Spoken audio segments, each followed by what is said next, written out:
I think copywriting really helped me in that regard. And I was always writing on the side.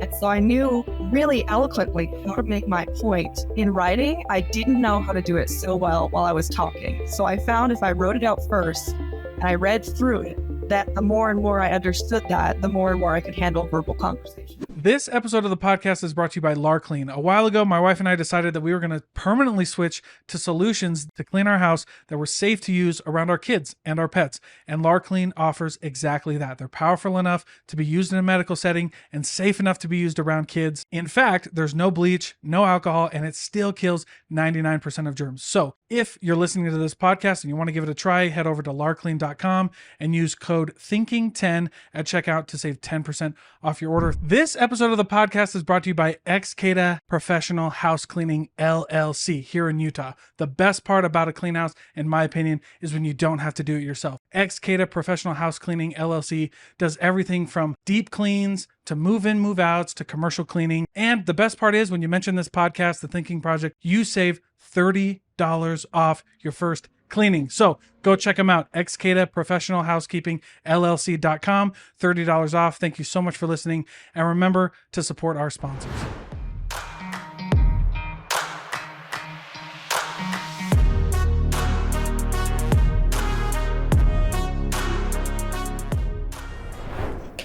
All right, Danielle, we're live. Thank you so much for joining me. You bet. Yeah. Of course. Hey, we basically did a mini podcast before we jumped on here. But you know, we were talking about sales. We were talking about how that can carry you. You have a really deep background in sales. My first question would be then, what do you think the most valuable sales skill is? Because you had a long career in sales, and now you've transitioned into full-time writing. What do you think the biggest skill was that transferred to your from sales to your writing? Oh, I love that question. I would say curiosity and the ability to ask good questions. Something that people know when they want to write a book is they kind of know the topic and they have the stories, but they need someone that can sit down in an interview and dig deeper and get to that emotional point that's going to be really interesting for the reader. Yeah, that is such a good point. Asking good questions is definitely a lost art. Yeah, I couldn't agree with you more there. Yeah. And it's something that I've heard. Well, and you know, my empathetic selling, that was what my coaching was for a long time. That's basically what it was. When you boil it down, I branded it as empathy, and it is, but when you boiled it down to the skeleton, it was just a question-based sales framework, because that's ultimately what you have to lead with now today is less talking, more asking, and like prying a little bit. Mm-hmm. I 100% agree. A lot of the times when I was teaching young reps how to sell, one of the things I focused with them is to focus on being a consultative sales rep, meaning you're there to help whether that product is the right product for them or not. Yeah. And then I think just being able to be, you know, one of the things with selling, as you know, is like you can't sell an unqualified lead. But if you're going to qualify leads or people to, you know, if they're qualified to buy your product or whatever, then you have to unqualify people. You can't be scared of like saying, you know what, Danielle, I don't know if this is a good fit. You know what I mean? Yeah. Yeah. Seeing no more sometimes is beneficial to the sales process. Yeah. Yeah. That's a skill that not a lot of good salespeople have, or not a lot of salespeople have, right? Is like, because you can chase those customers, but if you have to really like pry a customer into buying something, I don't know about that one. Mm-hmm. And that's why, you know, outbound is such a low metric of success. Because when you want people coming to you saying, I'm really interested, versus you going to them and saying, you should be interested in this. It's a good point. I think I'm always on the balance of, I think outbound is just that activity that just shows the universe that you're trying. Like, because you can't have both, right, Danielle? You've been in this spot where you're like, all right, I'm just going to wait for these inbound leads. And you're like, probably shouldn't wait for them. We probably should do some action, and like, you know what I mean? Like, you know, action creates more action, right? I don't know. Tell me your thoughts. No, I definitely agree on that. Because as you go into the outbound realm, some people get discouraged because of all the rejection.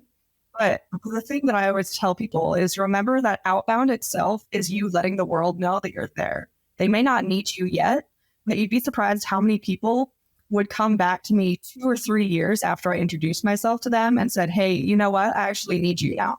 Yeah. Yeah, sales is a long game. I think that's another thing. I think there's a ton of things that we miss as sales professionals. And one of them is obviously, it's just, we don't play the long game enough. We just like, all right, we feel like we got to have it now, but playing the long game, setting it up for the future. Yeah, and we're not persistent enough sometimes, I think. If as soon as we get a no, we're like, oh, okay, and we go in the corner and we never contact that person again. Whereas like, no, a no means I'm going to reach back out in 6 months and see if you're interested or if your needs have changed. Well, and here's the cool thing about, I mean, you can speak to this because if you're going to do outbound, one of the things you got to get really good at is creativity, right? So good outbound is not just calling somebody right like a million times for no reason, but like getting creative on how you reach out to them. And I think what's really cool about your the unique value you bring into your profession now, writing, is like that's a really creative way to like reach out to somebody again. Creating content, writing something funny, you know what I mean? Like a funny email can make all the difference. Yeah, humor is definitely eye-catching, but yeah, I mean, as we were going through in my sales career, and even now I still use it to this day, is my first outreach is highly personalized. I find someone that I really want to work with. I speak to the problems I know they're probably facing, and I let them know how I can solve those problems. Yeah. Yeah. Well, it worked for me. We should tell people that. Like, yeah. I am a client of Danielle. She's a fantastic writer. Good clients. Thank you. But yeah, you know, what I learned about sales, I think my sales career really changed when I learned how like copywriting. Yeah. I feel like on both ends, like because I've talked with marketers who say the same thing in reverse. But like one thing I think I missed out on as a salesperson is like the marketing mind. And then I have marketing friends who say like, you know, the one thing I missed on marketing was the sales mind, because when I learned how to copyright, like that changed kind of like my whole way of like just selling in general and like talking in general. Right. Mm-hmm. Tell me about how you connected the dots, or how you connect the dots between like a good piece of like a good article, a good written piece, and then like selling, like, because I mean, they're there to do a similar purpose, right? Generate interest, mm-hmm. curiosity. Like that's what a good salesperson would do. So I'm curious to see like how you connect those dots and where they connect. Yeah, you're absolutely right. And that's why one of the reasons I focus as a ghostwriter on the audience is because focusing on the problems of your audience when you write a book or an article or a blog makes it more engaging, because it establishes a connection between the reader and the content. When you address the problems of your audience in your book or any other copy, you create content that's tailored to their needs, interests, and concerns, and you demonstrate that you understand their struggles, which is highly imperfect, highly needed, because as you put content out in the world, it's really easy to say, I know this, I know that, this is interesting, and you should want to know this, but you're not going to connect with them on any level unless you know how to speak to their problems. And that shows up in reels, that shows up in any other piece of copy that you're trying to use to engage an audience. Yeah, and that's crazy. So the one thing that frustrated me when I copyright, like, because I do a little bit and I'm okay at writing, but there's a fine line between like being really good and being a hobbyist, right? Sure. But one of the things that I learned was in sales, you can get feedback very quick, right? Like if something doesn't work, you know almost immediately because you're on the phone, because you don't get the email back or whatever, right? Or somebody yells at you, right? So you get like instant feedback on what doesn't work. The hardest part when I was learning copywriting was like, it takes a lot of time. Like you have to change it up quite a bit and then maybe go back. You're like, this didn't work, change it up. And then you're like, well, wait, maybe that did work. So you got to go, you know what I mean? And so it's like, that was always scary for me. I was like, dang it, man, I wish I could just know. And so that's why I like question-based selling, right? Because like, I hear these marketers like, oh, you got to know your audience. And I'm like, well, how do you do that? And they're like forums and all this stuff. And I'm like, oh, that's so frustrating because why can't I just ask somebody? You know what I mean? Yeah, I completely get that. Especially when the people that fill out forms are usually either angry or bored, and they're not necessarily your demographic. Right. That's such a good point. Well, and you hope that, your ad or your copy or whatever does resonate with people, and it does kind of give them, like that sense of like, oh my gosh, that's exactly what I was feeling. You know what I mean? Okay. Because that's a big deal and very needed. So how do you go about trying to connect with audiences? Like, for somebody that might be, you're selling your writing services. Like, how do you figure out their audience or like do your work on that? Yeah. One of the very first things that I do when I start working with a client is we have a strategy meeting where we just talk about your audience and how your book is going to relate to them. We work really hard in that meeting to put ourselves in the audience shoes, consider their emotions, desires, pain points, and start using empathetic language from the beginning. If I can shape the book from a audience problems standpoint versus an informational standpoint, you're actually going to have a completely different book. People will come to me with an outline where they're like, I want to talk about these, let's say 10 core values. And I'm like, great, let's look at how that affects your audience. We go through all of the problems and the way that book can help them. And then it's a completely different subject that we're focusing on. Yeah, that's a good point. Because how many times have we all been surprised when we're like, oh, somebody will need this, and then they need something totally different. Or like that wasn't a real problem, but the real problem was Y instead of X or something like that. Mm-hmm. Yeah. You got to dig deep into why are they picking your book up in the first place, and then make sure that you give them that need. Yeah, dude. And it's like, I like that you said that, like, give them that need, because there is a balance in sales between finding problems and then like becoming problem aware. I think that's in Neil Rackham's book, Spin Selling, right? Like problem awareness questions. But it's good though, because a lot of people don't realize it too. So you got to be like, but you got to also like, come at that very different. Like I'm a student of sales. Like I've read as many books as you can think of. My library is full of them. But it's just, it's interesting though, how they all pretty much say the same thing. They do in a lot of ways. I'm the same thing for you. My LinkedIn feed is way too full of sales information because I follow a ton of sales influencers. But I like the way they think. And I like that almost all their principles can be applied to everyday things, not just if you have to be in sales. Yes. That was one thing I learned very quickly when I started doing my podcast 3 years ago, was the same things that make you successful in life or in business make you successful in other places, right? Like, and vice versa. There's a lot of interchangeable principles, and they're pretty much like golden threads. Like you can find like, oh, what makes me successful in my marriage? Communication. Oh, that's crazy because that's what they said in my sales, right? You know what I mean? That is true. And it's like, oh, if you see something, say something. Oh, well, that makes a lot of sense, in sales too, right? Like manage expectations and stuff like that. And yeah, it's just, it's pretty eye-opening. It's pretty funny to watch. It is. Yeah. You know what? I don't know. This is a funny story that I always tell people, but I served an LDS mission, and I think most of my audience knows that by now. But I think what was funny was when I was sitting through, we go through the MTC and learn how to like teach or whatever. And then I remember sitting in my first sales seminar, like learning how to sell. And I was like, holy crap, this could have been the MTC. Like I felt like that's where I was. I was like, oh my gosh, we're like role playing. We're asking people about them. You know what I mean? And I'm like, oh, this is wild. I always wondered, because I feel like that is such a place to really dig into sales tactics. There's got to be so much selling happening behind the scenes. Oh my gosh. I remember, we have like big missionary meetings, and we would do role plays and we would do objections. Really? Like, how do you respond to somebody if they say this, or if they have this objection, or if they, have this question or whatever. And they didn't call them objections, but they were just like, how to handle commonly asked questions. And I was like, that's objection training. It was hilarious. It was actually pretty hilarious. I was like, oh, I already know how to do this. Yeah, you were already trained. You've got it. It was pretty awesome. It was pretty funny. And I think just a lot of those things kind of come back. And I love how in copywriting, you try to put like the most important things at the front to like catch people. I think that was one thing I learned too, right? Like trying to get, like, don't take forever to get to the point. Like get to the point and then explain it, and then you're called out.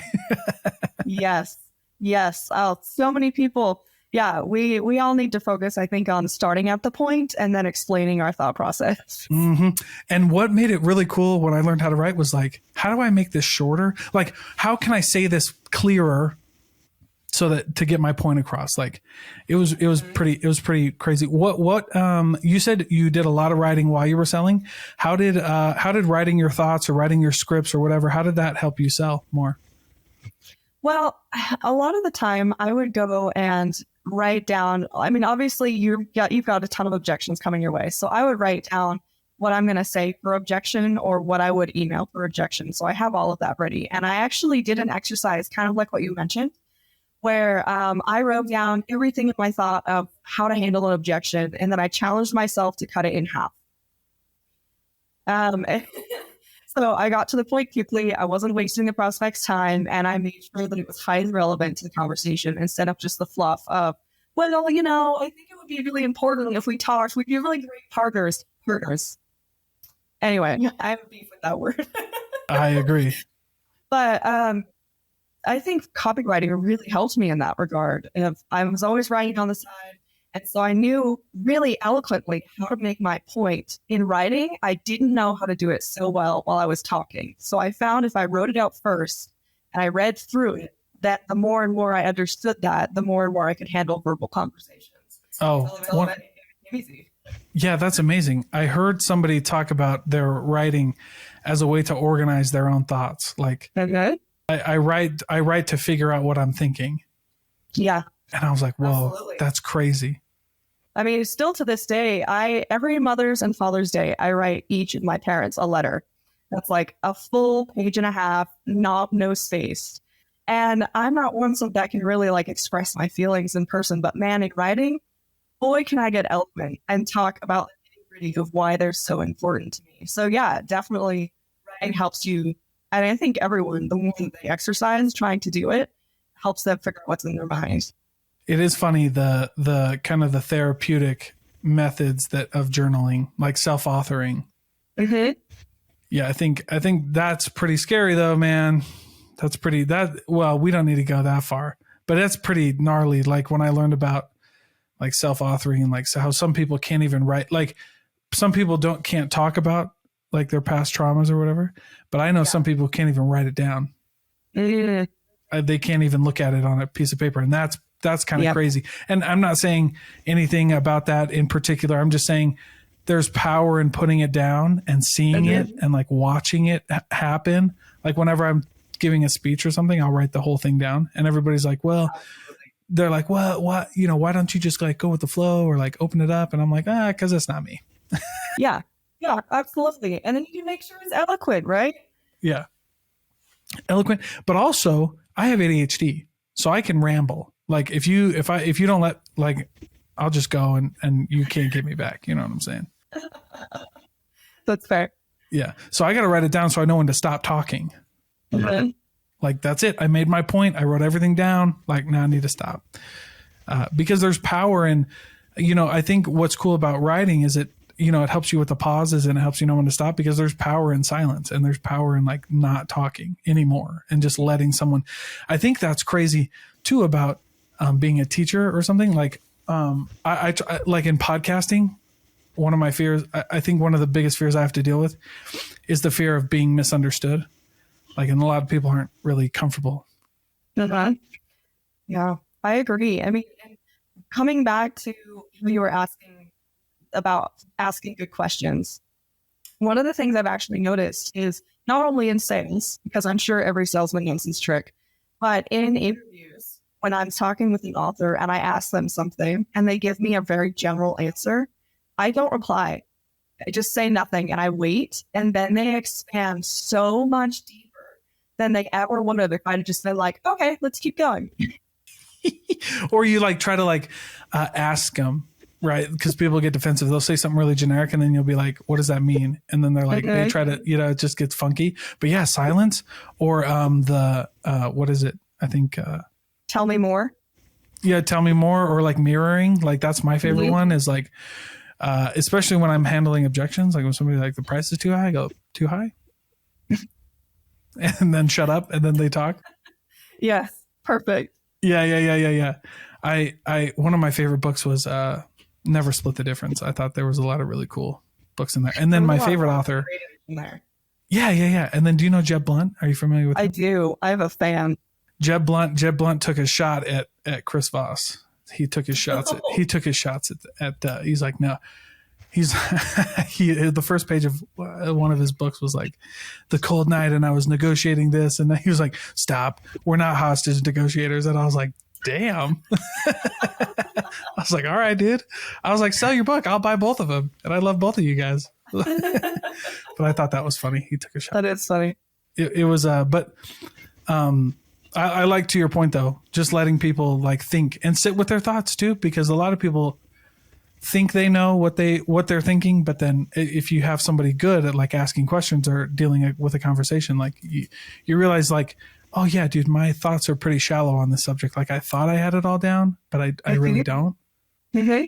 Yeah, and a lot of times I find the opposite is true as well. People will think they said everything that they want to say on the subject, and if I give them that silence and that space, they'll come up with so much more that's usually more that's deeply relevant, whether it's a story or they remember someone that motivated them or taught them this, that we can then bring into the book and show the importance to the reader. Mm, I like that. I also, and that's why writing's so cool. I do a thing called the brain dump, where like whenever I'm getting really stressed, I just write everything down. And I learned this when I was in sales. I was like always stressed, and then I would write everything down, and what I thought was a million problems in my head was actually only like 3 or 4. And like of those 3 or 4, maybe one of them was in my control, and the other ones were like totally like there's no reason being worried about this, because either it's going to happen and we'll deal with it, or it's not going to happen and we're fine. Yep, absolutely. There's so much power in recognizing what you can and can't control, and only focusing on what you can control. Yeah, well, you and I have talked about that. I'm a huge fan of Stoicism, and that's one of the main tenets is like focus on what you can control. Yeah. And the paradox of control, which everybody gets upset about, and like the paradox of power. Which is the less you realize you have, the more you gain, because you focus in on where you can go. And that's way better for everybody involved. Tell me, what are some of your favorite like sales techniques? What were some of the first things you taught a new sales rep?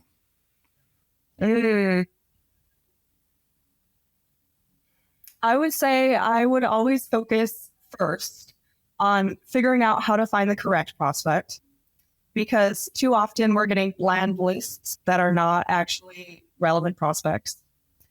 And then once you found the relevant prospects, focusing on creating personalization with them and figuring out how to do that quickly, especially if you can template 70% of the email and keep 20 or 30% of it personalized, then you're already done and you can just focus on personalization. And then focusing on getting the most benefit of that personalization, meaning your follow-up emails should be connected to your previous email. Highly, highly short. Outreach did a study on this, where their follow-up email was any thoughts. That's all. And it was their most replied to email. That's such a good one, though. Right? And it's a good one. You just apply it to your personalized intro email, so you already have a secondary benefit of personalization again. It's great. Yeah. I think so many trainers try to complicate it. And like, I think that's probably why I wasn't very good at selling my sales course or anything. Cause I was like, dude, guys, this is really easy. Let me show you how to do it. And then they would be like, no, I can do this by myself. And I was like, well, yeah, you can for sure. Absolutely. I did not invent something new. I just invented another way of thinking about it. Yeah. And then barely. When we move on from that, that's when people start worrying about cold calling and they can worry so much about having those conversations in the very beginning of, oh my gosh, they're going to hate me. But that's one of the things that we would always focus on too, because any objection you get is better than someone hating on you. It's opening the gate to a conversation. So we would work through those objection handling that is focused on how you can help them, how you can sell to them. I like it. Tell me, when you're writing, how do you start to craft stories? Storytelling's a buzzword, right? It is. You put storytelling, value, and culture into a LinkedIn post, and it's probably going to go viral. And you just put those 3 words in there, probably go viral, because everybody just loves the word storytelling. Tell me what your definition, like, how do you tell a good story? Great question. For me, storytelling is about being authentic and vulnerable in your writing. It means challenging. Like, yeah. It means you create a genuine connection with your readers.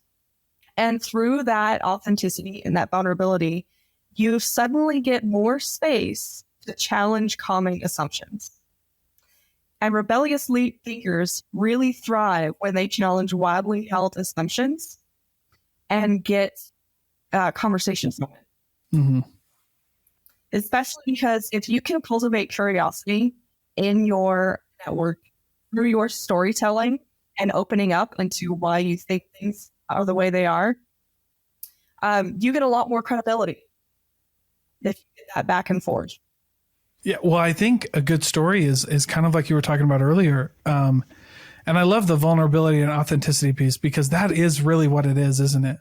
It is. Like, we all know a good story because we, like, that's us in the story. Like, we see ourselves in that story. Like, whatever you think about, I don't really care. There's just they've sold 1 million books or whatever. But like J.K. Rowling and Harry Potter, right? Like the boy who never really fit in his own family, and he didn't really fit in at school. And then he realized that, like, the answer to all of his problems was like here, and that if he was true to himself, he would be able to change the world around him. Mm-hmm. And like, yeah, that's a crazy story. Yeah. It's the mental side of it that we connect to, not necessarily the magic or the crazy things that happen in their world, which are really exciting to watch. Yeah. That's not what draws us in. Well, and you know what's funny? I heard this once was, so they had a bunch of fiction writers kind of analyzing books in general, like critiquing others. And it was like, I can't remember who was there, but there was a bunch of like really famous fiction writers, and they were just talking about how there were so many holes in the Harry Potter books, like in the story itself, there's so many holes. So many things. Yeah. And we can all think of them, but like, then but even with all of those, the craziest part of that was they still, like, you still can't deny it's one of the best stories ever written, because, and I think it goes to your point, right, Danielle, which is very vulnerable story, very authentic story, very much each one of us can see ourselves in any one of the characters that you pull out of there, even though the story has a bunch of flaws. So I think what's cool about that is, even if you're not really good, if you can bring out that authenticity in that story that reaches to people on a deeper level, it doesn't really matter. All the other stuff nobody really cares. Like, you know? Yeah, absolutely. Especially, I mean, if you pick any best-selling nonfiction book off of your shelf, you're going to probably identify storytelling within it. And it's going to be vulnerable and authentic storytelling that connects to the problem the reader is facing. And then it's going to explain throughout that story how you can apply those principles. Most best-selling books have this in it. Some people don't even realize it as you're reading through the story and you're starting to feel emotionally connected. And then you get the information you want. Yeah. It's all there. Until you start highlighting the differences, though, it can be hard to identify. Yeah. Well, one of my favorite phrases that I heard in selling. So this was like, I was in car sales, and car sales gets a really bad rap, but man, those guys, some of them really know how to sell, because here's why. This is one thing that I'll always keep with me. And I put it on my trainings, but it's facts tell, stories sell. And like, you know what I mean? And like, because when you were selling a car, nobody gave nobody gave a shit about the car, like it was like the story that we told about the car. Like, if we were selling a really big sedan, we'd make a joke and we call it like see how big this trunk is? Like we call it a 3-body trunk. Dad can fit all the bodies of his, you know what I mean? Or whatever, right? All the boys' bodies in there. And we would just laugh and like, you start to like, everybody kind of gets it, right? And we like humanize with people. And I don't know, it's just a very cool thing to think about when you at the end of the day. Yeah. Especially because so many people resist being sold to. I mean, the moment someone knocks on your door and you see like a solar panel pamphlet, you definitely don't want to open that door because they're not going to connect with you in any way. And yeah, they're like, for real. Right. Well, or they're not going to be like, or they're, they've been, I've been to the solar, oh my gosh, I've been to all the D2D stuff, and it's crazy because like sometimes you just don't need it. And sometimes you just waste your time on the door. Absolutely. And you don't want to be rude, but. Well, no, it's just like as a salesperson, like, oh, you don't want it? Like you've told me no 4 times. All right, see ya. Have a great day. Bye. Like I think that's just so crazy. Like we've gotten into this thing. Like, listen, if I see a sales trainer and I tell people this, I'm like, look, if you want me to help you train in sales, I will. But like, here's the one thing you need to look if you go find somebody. If anybody tells you that what they are telling you to say is 100% or like they have 100% closing ratio, you need to run because they're lying to you. Yeah. 100% lying. Yeah. Nobody does either. If you do, because I tell them, I'm like, because either they do and they're telling the truth, and that means they're only selling to people that they know will buy, and like what anybody can do that. Right. Or they're lying to you because a good closing percentage should be around 20 to 30%, depending on your industry. And that's good. Yeah. Yeah. I don't know. I always tell people like closing rates can be too high because you're not taking any risks. You're not talking to enough people. You're not like exploring and like diving deep and like unqualifying people. You know what I mean? Like we have people that we want to work with, and if they aren't a good fit, then we shouldn't work with them. Absolutely. I'll tell people every once in a while, if they say, I'm looking at all their ghostwriters, I'll be like, okay, great. I'll follow up. And I feel like some people have thought that I let them go too easily. Like by saying those magic words, I'll like my price. But it's always my opinion. And I always leave them with this. If you find a ghostwriter that you click with, your writing will be 1,000% better. So if you don't feel like we click, go find another ghostwriter. It's better for you. Right. Well, yeah. And that just shows a lot of like emotional intelligence in a salesperson if they can say no. Absolutely. And I wish more sales trainers would be better at just being like, it's okay to say no. Like, even if you got to bake into the sales process, like a fail safe, because like, obviously there's some salespeople are going to let people go that probably would have bought with a little extra push. Right. So putting in car sales, it was called a turn.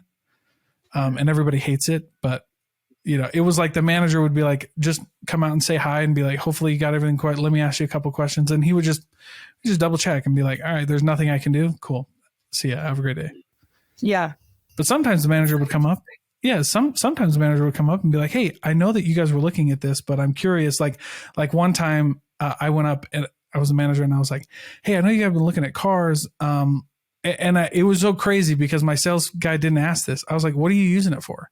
And they're like, oh, we want to, and this is just crazy. It's just a crazy story. And this obviously is, by the way, is an extreme example, but anyway, I'll tell it because it was cool. But he was like, oh, they're like, we want to go camping, and in the future we might want a trailer. And I was like, well, if you're planning on having this car forever, you might not want a sedan. You might want a truck. Right. Yeah, so you could take your family camping and, maybe you don't have the camper yet, but one day you will. And wouldn't it be nice to not have to buy another car if you got your camper? They're like, oh my gosh. Yeah. Sold them a truck that day. I love it. You know what I mean? And it was like, my sales guy didn't even, so obviously you got to build in some fail safes, but being able to say no. I've also had plenty of times where I'm like, yep, this isn't going to work. Have a great day. See ya. Yeah. That reminds me. I had a little, this is an offshoot of a conversation, but I always laugh when we go and buy a new car. I feel so bad for them because my husband is usually the one that picks out the car. He's like, oh, this is the fun. Look at all the features. Yeah, let's do this one. And then as soon as we sit down with the sales reps, they have to deal with me. Oh, yeah.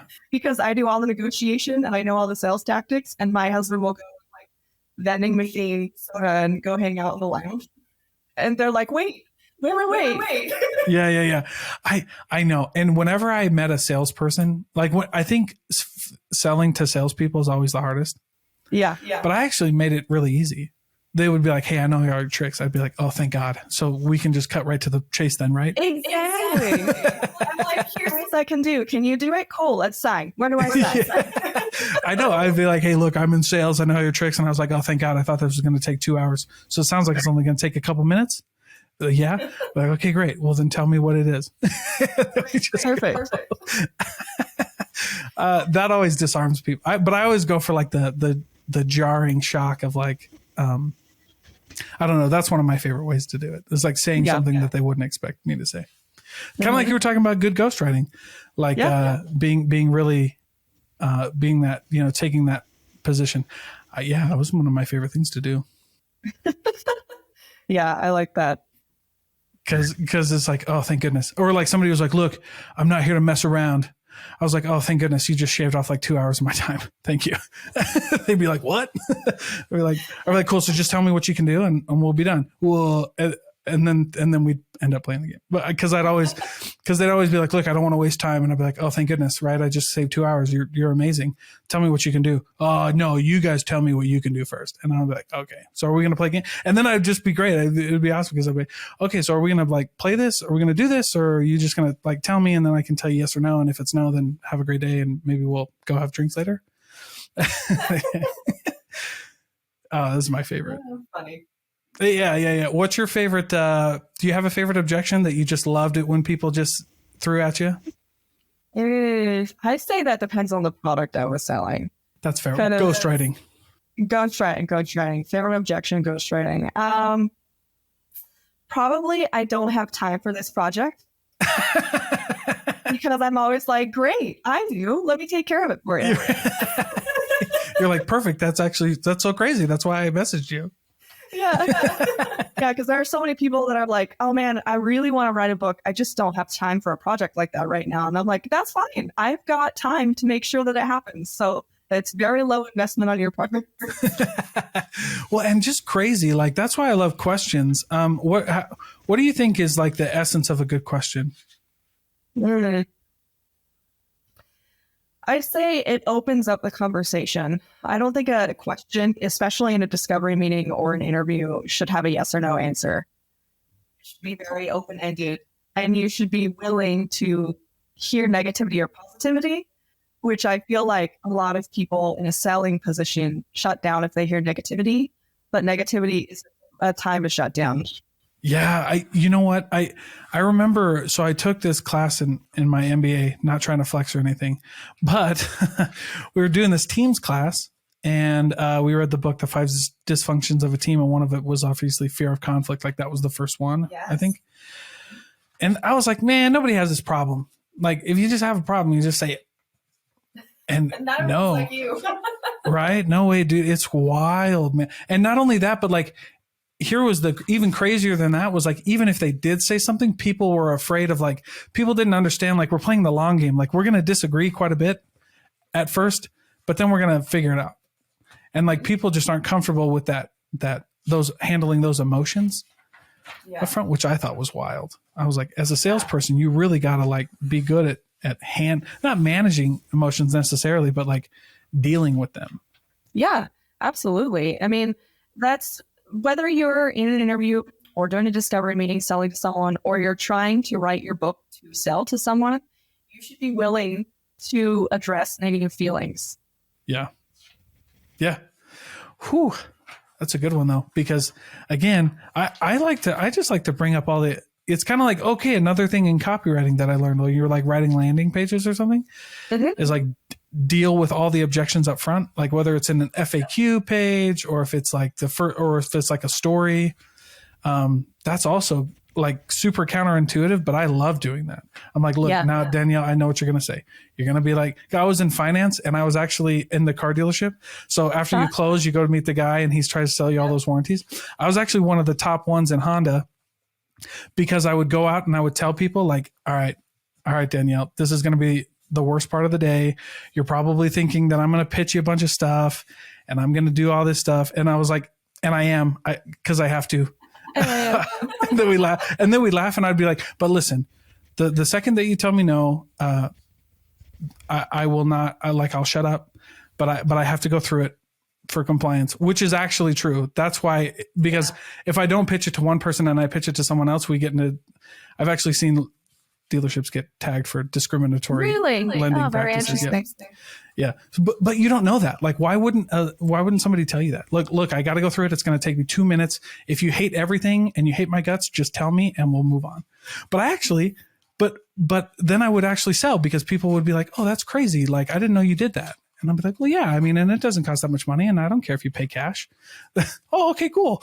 You know what I mean? It's just like, you never got the shot because you tried to like pull one over, and if you just, I don't know. I told people all the time, I'd be like, look, you're going to hate me. Mm-hmm. Yeah, it would be so nice. I would like you to handle my finance stuff, because it would be so nice to say no and have them move on. Yeah. Just be like, nope. Okay. Sounds great. Like, and then I just file it away and be done, you know? Yep. But like where I got most of my sales was when people were like, oh, I didn't know that you did that. And like salespeople would just like not tell them. Right. Yeah. Or like, that's where the fight would start, is like, I don't want to hear it. Right. Mm-hmm. Yeah. So if I just went out there and I was just like, look, it'll take me 2 seconds. It'll take me 2 minutes. If you hate my guts afterwards, no worries. But I got to take 2 minutes and do it. And it was cool. But yeah, it's just kind of like addressing negative feelings, like because I knew that it was going to happen. Yeah. So I was just like, whatever. Yeah, negative feelings are part of everything that we do. I mean, and they're a part of our audience, so we need to make sure that we're speaking to those as well. Dude, yeah, that's wild. I love that so much. What was the hardest thing about getting into copywriting for you? Probably having the faith to go out on my own without a safety net. Ooh, that's a big one. Yeah, I've been doing copywriting and ghostwriting as a side gig for my full-time job for about 1.5 years. And I kept telling myself, next year I'm going to go full-time. Next year I'm going to go full-time. For sure, next year we're going to go full-time. And then I finally got laid off when basically everyone in the world got laid off at some point last year. And then, yeah, I was like, well, now's the time to start, I guess. This is the universe telling me to go full-time, and I've been full-time ever since. That's so crazy because, I was also laid off from tech sales last year. Yeah. And isn't it, that's such an interesting perspective. It is, because I wasn't really at a place that I enjoyed. The vibes were weird, but I probably would have never left because the money was great and I was good at what I did. Absolutely. And the universe just kicked me right in the ass. It was like, get out of there. Oh yeah. And like, I feel like too, there's a lot of safety nets out there that stop us from doing what we feel like we're meant to be doing. And I'm not telling anyone to make the jump if they don't have some kind of safety net. Don't do that. But I think it's worth trying and seeing where it takes you and taking those steps of working a little bit on your own project until eventually you can move forward into maybe your own thing. I know not everyone out there wants to run their own business or do everything on their own, but I have really enjoyed the freedom. And I feel like a lot of people in our generation like the freedom that comes from owning their own business.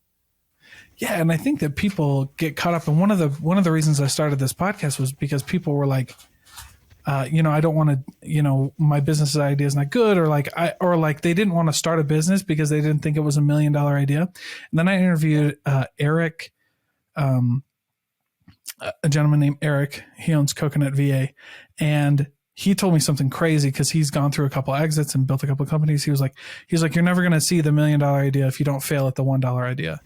Yes. I was like, well, get your ass out there then, man. Let's go. Yeah. Absolutely.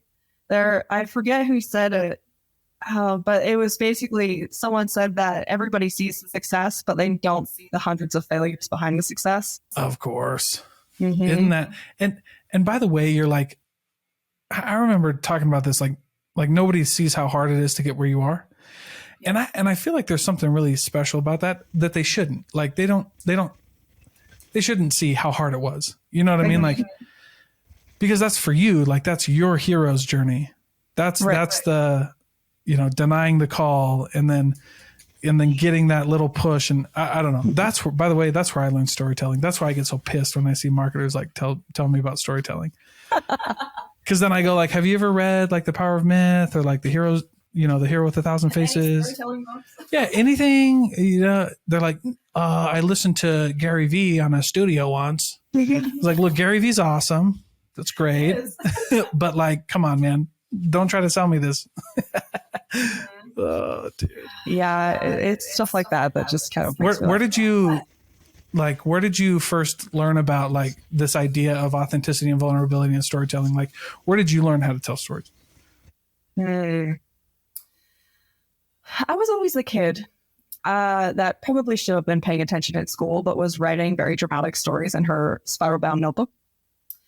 But I will say that stories definitely for me came from reading. I inhaled books as a child.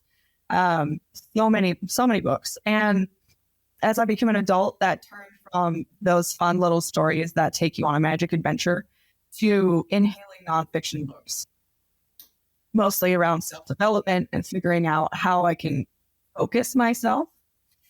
And a lot of the time I've known that the storytelling in those books would teach me more than the books that didn't have what we call fluff in the writing industry, because I wasn't able to connect to them emotionally and I didn't really remember everything that they brought forward. So that's when I started really digging into how can I tell a story. I don't know if you know that there's a League of Utah Writers here in Utah. I've heard of it. Oh, fantastic group.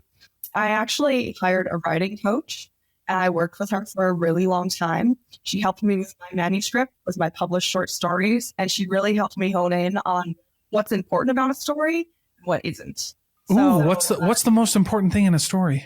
Most important thing in a story. That you don't have to give it all away, but like, tell me that, because that's interesting. That's a good point. I'm trying to find the most important thing. I'm like, there's so many things. So I would say the action and the reaction. When I first started writing, it was all action. I'm like, they went here and they did this and this happened and that was crazy. But when you need to have an action where the character goes through something that's about a paragraph, and then you need the reaction for what happened, what they think, what they're struggling with, what their next plans are. That's what really brings someone in to a character, whether it's a nonfiction book or a fiction book. Yeah, I like that. You know what? I heard, you want to know, I saw this video of the creators of South Park, Matt Parker and Trey Stone, teaching a storytelling class at NYU. Oh, and it was 30 seconds. And man, this is the part where I think like college isn't BS. Like if you could sit down and listen to, whatever you think about Trey's South Park or whatever, they're incredible storytellers. Anyway, it was a 30-second clip. And they said, if your story has like, he's like, a bad story goes like this. This happened and then this happened and then this happened. Yeah. And he goes, the story is actually this happened. And he said, you have but or therefore, like this happened, but this happened, or like this happened, therefore this happened. Like, not and then. And I was like, whoa, dude, that's crazy. Like even telling the story of like I'm trying to tell a story of like my life, right? And that even helps, like even not even in like a fiction story, like even in your nonfiction, like how do you connect with somebody? Mm-hmm. And that's really where the authenticity and vulnerability comes from, is whether it's writing about a story for you or a fictional character, you're letting the reader into the head of the person that is experiencing something. And that's where we get emotional connection. Dude. And isn't it crazy? Because I just think about all the cool stories and like songs that I've read, or like, I read this really cool quote once that said like, everybody hates poetry until you need it. True. And, that's a good quote.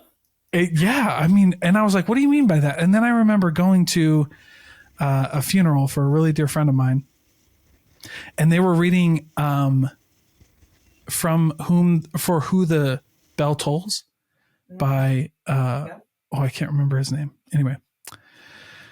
And I was like, whoa, dude. And they read this crazy, beautiful passage of a great way to like deal with the death of a loved one, because that's the whole book, essentially. Who wrote that? It was like Edgar Allan Poe, was it? No. Ernest Hemingway. I knew it started with an E. Ernest Hemingway wrote it. And I was like, whoa, that's crazy. And then you read the whole book and you're like, holy crap, this is an insane story. It is. That's crazy. And I was like, I would have never read that book. Mm-hmm. But nobody needs poetry until you need it. Yeah. Right. Very good point. Very good point. I was like, wow, that's crazy. Anyway, no, I am so grateful that we had this interview, Danielle. Before I let you go, tell everybody where they can find you, how they can contact you about your services, because quick plug, Danielle's been my ghostwriter on LinkedIn for a couple months, and it's been amazing. Really helped me, like reading your stuff, reading what you wrote about my thoughts has helped me expand my thoughts. And so you're wonderful. You're very fantastic. So yeah, let everybody know. Oh, thank you. I really appreciate that. You've been fun to work with.